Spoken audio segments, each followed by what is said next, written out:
आज राष्ट्रवादी युवक काँग्रेसच्या माध्यमातून युवा मंथन या कार्यक्रमाचे आयोजन निलेश भोसले आणि आम्ही सर्व सहकारी यांनी केलेलं आहे। आणि आज आम्ही या बऱ्याच या परिसरामध्ये हे काही जे होल्डिंग दिसतात त्या होल्डिंगचं आम्हाला एकच सांगायचं आहे की या होल्डिंगच्या माध्यमातून आम्ही महाराष्ट्राला सांगू इच्छितो की अजित पवार साहेब जर मुख्यमंत्री झाले तर काय होणार।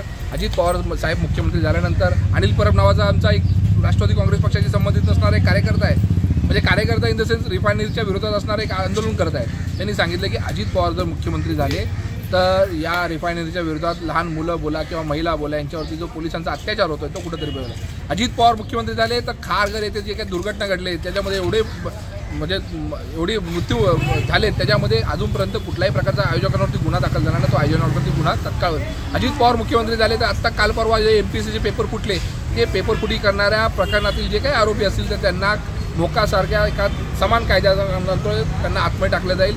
अजित पवार मुख्यमंत्री झाले तर या पर्यावरणाचा जो काही समतोल आता बिघडलेला आहे तो समतोल सुबाधित राखण्यासाठी अजित पवार जातीने प्रयत्न करतील। अजित पवार मुख्यमंत्री झाले तर या राज्यातील जी गुंतवणूक बाहेर चाललेली आहे त्याची तत्काळ नाकेबंदी केली जाईल आणि त्याप्रमाणे परदेशातील ही गुंतवणूक या राज्यामध्ये आणली जाईल। अजित पवार मुख्यमंत्री झाले तर सगळीकडे सुजलाम सुफलाम होईल हेच आम्हाला सांगण्याचा प्रयत्न करतोय आम्ही राष्ट्रवादी युवक काँग्रेसच्या माध्यमातून। धन्यवाद।